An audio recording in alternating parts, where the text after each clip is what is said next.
So last day we looked at the inverse of the logarithm function called the exponential function.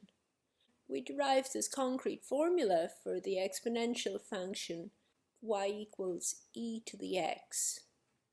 Part of that was defining e to the x for x irrational, which is something we hadn't done before.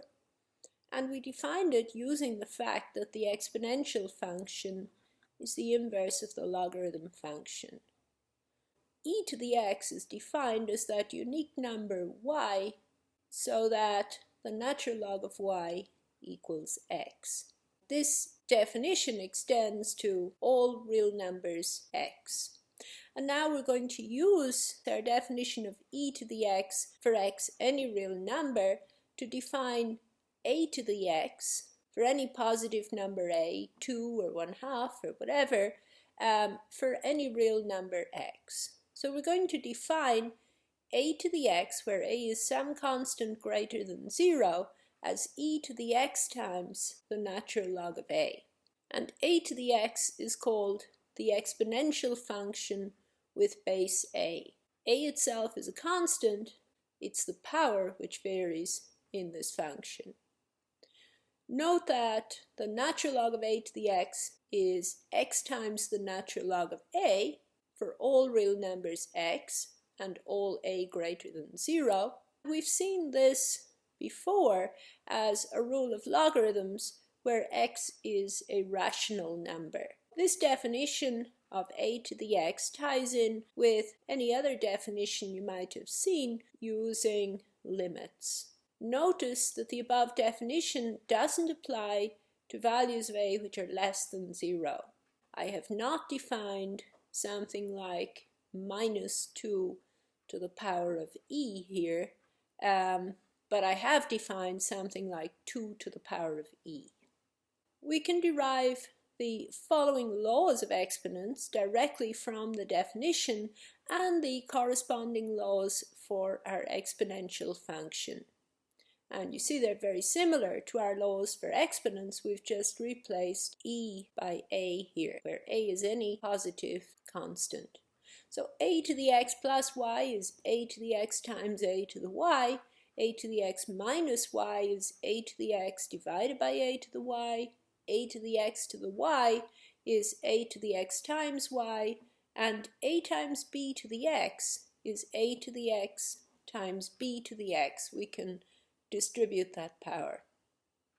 We could prove these using our previously derived laws of exponents for e to the x. For example, this first rule follows as follows. A to the x plus y by definition is e to the x plus y times the natural log of a. And so we can break up that power as e to the x times the natural log of a plus y times the natural log of a.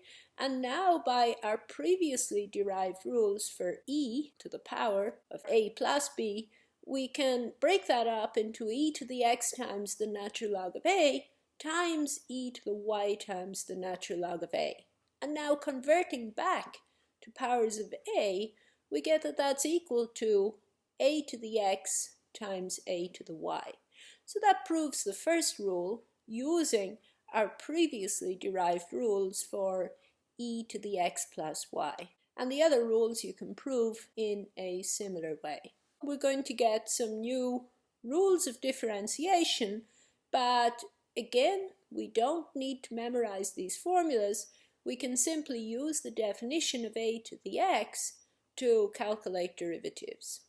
So the derivative with respect to x of a to the x is the derivative with respect to x of e to the x times the natural log of a, which is equal to e to the x times the natural log of a times the derivative of the power, which is just the natural log of a. So we end up with a to the x times the natural log of a. But again, this is not something we need to memorize. We just need to memorize how a to the x is defined. And again, we can use this in conjunction with the chain rule to derive another law of differentiation, if you will. Dx of a to the gx is the derivative with respect to x of e to the gx times the natural log of a, which is g prime of x times the derivative of a to the gx with respect to gx, which is a to the gx times the natural log of a. Let's look at an example. Let's try to differentiate 5 to the x cubed plus 2x. Now, instead of memorizing the formulas for differentiation, I can just memorize the definition. So 5 to the x cubed plus 2x is equal to e to the x cubed plus 2x times the natural log of 5. And now I can use the chain rule for e to the gx in order to differentiate this. So the derivative with respect to x of e to the x cubed plus 2x times the natural log of 5 is equal to e to that same power times the derivative of the power. So it's e to the x cubed plus 2x times the natural log of 5 times the derivative with respect to x of x cubed plus 2x times the natural log of 5.